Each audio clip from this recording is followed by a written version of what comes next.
আমরা তোমায় ভুলি নাই, আন্দোলনের রাজীব ভাই, আমরা তোমায় ভুলি নাই। ধানের শীষ ধানের শীষে ভোট চাই, ধানের শীষ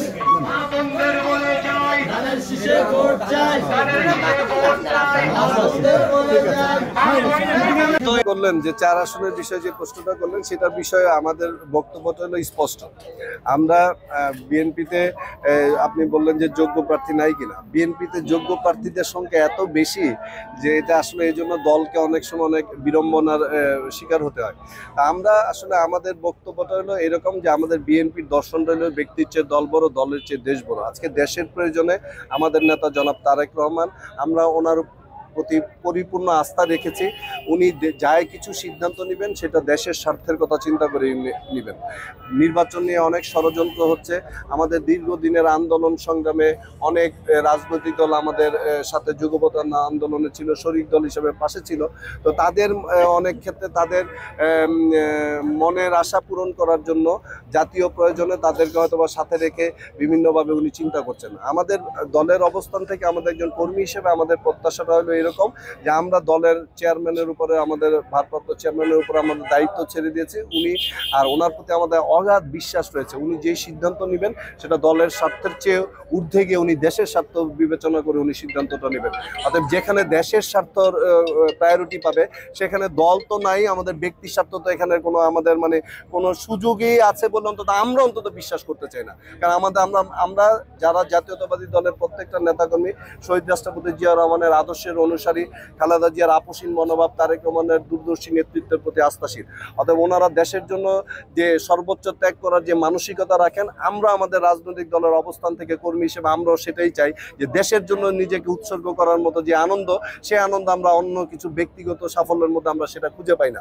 অতএব দেশের স্বার্থে যেহেতু উনি সিদ্ধান্ত নেবে, সেই সিদ্ধান্তের প্রতি আমাদের সর্বোচ্চ পরিমাণ শ্রদ্ধা রয়েছে, আস্থা রয়েছে। উনি নিশ্চয়ই দেশের মঙ্গলের কথা চিন্তা করে যেহেতু সিদ্ধান্ত নেবেন, সেই সিদ্ধান্তের প্রতি আমাদের শতভাগ সমর্থন, বিশ্বাস, আস্থা রয়েছে। যেই কথাটি আরেকটি কথা বলতে চাই, অনেক নেতাকর্মী কাজ করেছেন, এটাও সত্য। দীর্ঘ 16-17 বছর অনেক মানুষ অনেক পরিশ্রম করেছে, অনেক নির্যাতন সহ্য করেছে, জেল জুলুম শিকার হয়েছে। আমরাও প্রায় 9-10 বার উপরে জেল খেটেছি, রিমান্ড খেটেছি। এগুলি আসলে আমার মতো হাজারো নেতাকর্মী করেছে। কিন্তু একটাই কথা বলতে চাই, রাজনীতিতে এই যে ঘাম, এই যে শরীরের ঘাম, এই যে শ্রম, এটা কখনো বৃথা যায় না। এই বিশ্বাসটা আমাদের রয়েছে। আপনি আপনার লক্ষ্য অনুযায়ী দলের জন্য কাজ করে যাবেন, দল অবশ্যই আপনাকে সময় অনুযায়ী, সময় উপযোগী আপনাকে মূল্যায়ন করবে, সেই বিশ্বাসটা আমাদের রয়েছে।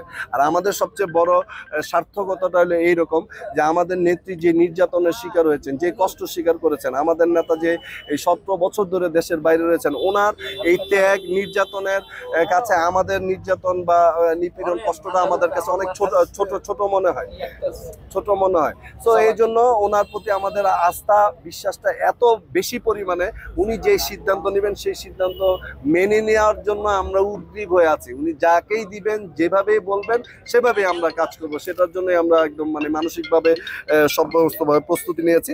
আমরা আমাদের দলের কাজটা ওই যে বললাম না যে 31 দফাটা আমরা মানুষের কাছে পৌঁছে দেওয়ার চেষ্টা করছি।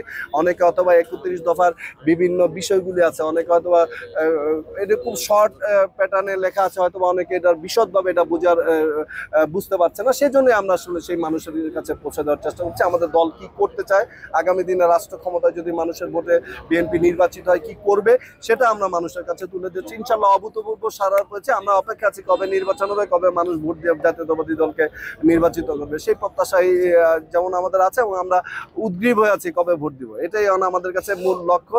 ভোট দিব, নিরপেক্ষ সুন্দর পরিবেশে ভোট হবে, মানুষ তার গণতান্ত্রিক অধিকার প্রয়োগ করবে। সেটার জন্য আমরা দীর্ঘ 16-17 বছর লড়েছি। অর্থাৎ সেটা প্রতিষ্ঠিত হয় আমাদের কাছে সবচেয়ে বড় আশা পূর্ণ হবে বলে আমরা অন্তত বিশ্বাস করি। ব্যক্তিগত স্বার্থ, ব্যক্তিগত চিন্তা চেতনা এগুলো আমাদের মাথাতেই নেই।